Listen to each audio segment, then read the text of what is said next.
سبق پھر پڑھ صداقت کا، عدالت کا، شجاعت کا۔ بزرگوں کی ہی توہین ہونے لگتی ہے۔ اور آخری بات، معجزات کا انکار۔ ایک بڑی تعداد جدید تعلیم یافتہ لوگوں کی ایسی ہے کہ جو جب ان کے سامنے معجزات یا کرامات کو بیان کیا جاتا ہے تو ایک دم ان کی پیشانی پر بل آ جاتے ہیں کہ یہ کیا، آپ کون سی دنیا کی باتیں کر رہے ہیں؟ بھلا ایسا بھی ہوتا ہے کہ چاند کے 2 ٹکڑے ہو گئے ہوں، ایسا بھی ہوتا ہے کہ سورج غروب ہوتے ہوتے رک گیا ہو، ایسا بھی ہوتا ہے کہ براق پر ایک شخصیت، ایک انسان بیٹھ کر آسمانوں پہ سفر کر کے اسی وقت آ بھی گیا ہو، بھلا ایسا بھی ہوتا ہے کہ پتھر سے اونٹنی نکل آئی ہو، بھلا ایسا بھی ہوتا ہے کہ آگ میں ایک شخص کود گیا ہو اور اس کے بعد زندہ سلامت واپس آ گیا ہو۔ یہ سارے کے سارے اس کو کہتے ہیں اساطیر الاولین۔ تو اب یہ جو اساطیر الاولین کا لفظ ہے یہ قرآن کریم میں ہے، اور مشرکین کہا کرتے تھے، آج کے دور کے ملحدین و مشرکین بھی یہی لفظ استعمال کرتے ہیں کہ یہ اساطیر الاولین ہے، ہمیں تو علم اور سائنس کی باتیں بتاؤ، معجزات کا مطلب کیا ہے؟ تو یہ تیسری خرابی ہے۔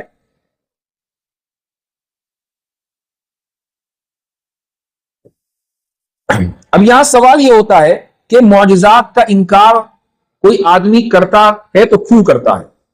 اس کی وجہ یہ ہے کہ لوگ یہ کہتے ہیں کہ ہم نے ہمیشہ ایک سبب سے مسبب کو نکلتے ہوئے دیکھا ہے۔ آگ جل رہی ہے، میں اس پر پانی ڈالوں گا تو پانی سبب ہے آگ کے بجھنے کا، جب آپ پانی ڈالیں گے آگ بجھ جائے، تو آگ سبب ہوا، آگ مسبب اور پانی سبب۔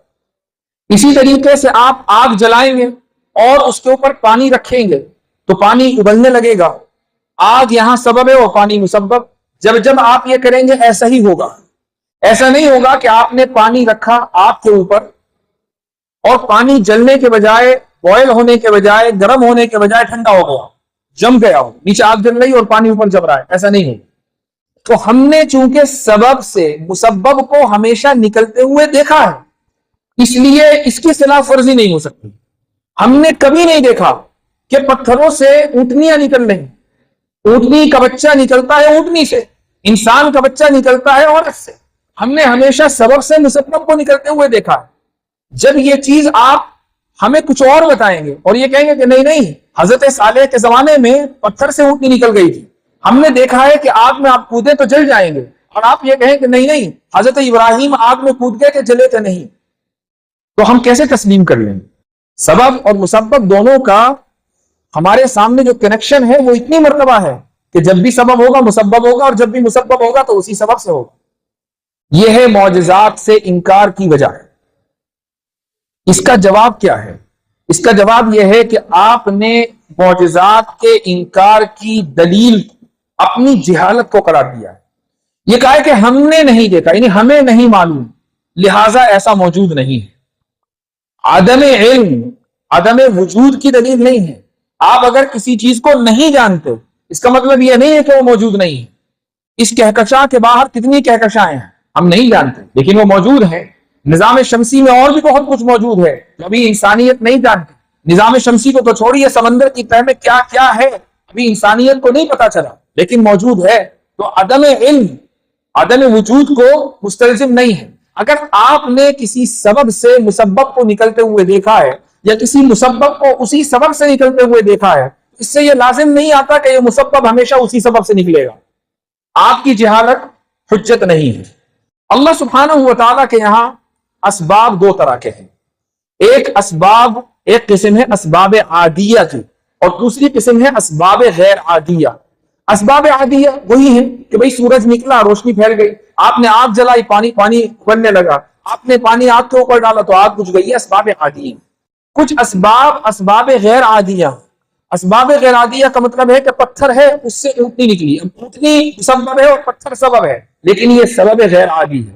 اللہ رب العزت کے یہاں سبب عادی اور سبب غیر عادی میں کوئی فرق نہیں۔ جس طرح اس کو قدرت ہے، قدرت کاملہ ہے اسباب عادیہ پر، اسی طرح اس کو قدرت کاملہ ہے اسباب غیر عادیہ پر۔ وَلَن تَجِدَ لِسُنَّةِ اللَّهِ تَبْدِيلًا، کہ تم اللہ کے اس سنت میں کبھی بھی کوئی تبدیلی نہیں پاؤ گے۔ اللہ رب العزت کے یہاں اسباب کے اوپر مکمل کنٹرول ہے۔ بعض مرتبہ وہ اسباب عادیہ کو بروئے کار لاتا ہے اور اس سے مسببات نکال دیتا ہے، اور بعض مرتبہ اسباب غیر عادیہ کو بروئے کار لاتا ہے اور اس سے مسببات کو نکال دیتا ہے۔ براق ایک سبب غیر عادی ہے، رسول اکرم صلی اللہ علیہ وسلم اس پر تشریف فرما ہوئے اور آسمانوں کا سفر کر کے آ گئے اور اسی لمحے واپس آ گئے، یہ سبب غیر عادی ہے۔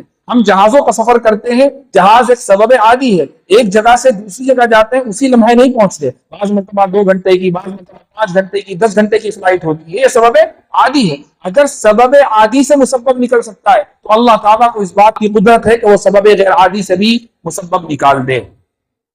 تو معجزات کا جو انکار ہے وہ خالصتاً جہالت کی وجہ سے ہوتا ہے، اور یہی بات کرامت کے حق میں بھی ہے کہ کرامات کا آج کل بہت سے انجینئر بھی سوشل میڈیا کے اوپر انجینئرنگ کرتے ہیں، اور ان کے ہاں ہوتا کیا ہے؟ کرامات کا انکار، کہ جی فلاں بزرگ جو ہے وہ انہوں نے ان کے نام سے یا ان کی طرف یہ قصہ منسوب ہے۔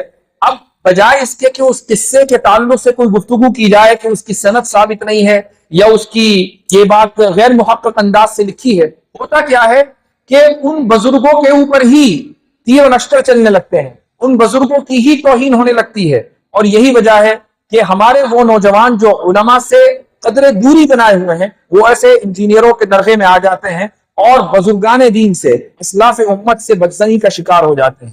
تو معجزات اور کرامات یہ سارے کے سارے برحق ہیں۔ معجزات کے اوپر ایمان لانا یہ بھی ضروری ہے، اگر کوئی شخص معجزات کے اوپر ایمان نہ لائے تو اس کا ایمان ہی قابل قبول نہیں ہے۔ کیا یہ ممکن ہے کہ ایک آدمی یہ کہے کہ میں اللہ کے تمام رسولوں پر ایمان رکھتا ہوں لیکن میں قلنا یا نارو کونی بردوں و سلامن پر ایمان نہیں رکھتا؟ یہ ممکن نہیں ہے۔ اگر کوئی آدمی ایسا کہے تو اس کا ایمان قابل قبول نہیں ہے۔ یہ 3 غلطیاں ہیں۔ پہلی غلطی کیا تھی؟ پہلی غلطی یہ ہے کہ یہ ماننا کہ جو دیکھوں گا اسی پر ایمان لاؤں گا ورنہ ایمان نہیں لاؤں گا، یہ غلطی ہے، اور اس غلطی کا آپ کیسے رد کریں گے میں بتا چکا ہوں۔ دوسری غلطی کہ آپ عقلی اور نقلی دلائل میں بظاہر اگر آپ کو تضاد اور تعارض نظر آئے تو آپ فوراً عقلی بنیادوں پر آپ عقلی دلائل کو ترجیح دینے لگیں احادیث پر اور قرآن پر، اور نقلی دلائل کو، نقل سے مراد یہاں منقول ہے، نقلی دلائل کو آپ مرجوح قرار دیں، یہ بھی بنیادی غلطی ہے۔ تیسری غلطی کہ آپ خالصتاً اپنی جہالت کی بنیاد پر معجزات کا اور کرامات کا انکار کر بیٹھیں۔ یہ 3 غلطیاں ہیں جو عام طور سے آپ کو عوام الناس میں، نوجوانوں میں، جدید تعلیم یافتہ، عصری تعلیم یافتہ افراد میں ملیں گی، اور جب آپ ایسی اس طرح گفتگو کریں گے تو یہ لوگ پریشان ہوں گے کہ بھئی کیوں معجزات کی بات ہو رہی ہے، کیوں کرامات کی بات ہو رہی ہے۔ یہ ضروری ہے کہ آپ ان مسائل کو عقلی بنیادوں پر اس طرح سمجھائیں کہ سامنے والا مطمئن بھی ہو جائے اور اس کو تسلی بھی ہو جائے۔ دعا کرتا ہوں کہ اللہ رب العزت ہمیں دین کی صحیح سمجھ پیدا عطا فرمائے، اور اللہ سبحانہ و تعالی ہمیں اپنے دین کے اوپر قائم رکھے، رسول اکرم صلی اللہ علیہ وسلم کی سنت پر چلنے کی توفیق عطا فرمائے۔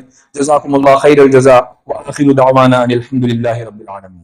سبق پھر پڑھ صداقت کا، عدالت کا، شجاعت کا، لیا جائے گا تجھ سے کام دنیا کی امامت کا۔ سبق پھر پڑھ صداقت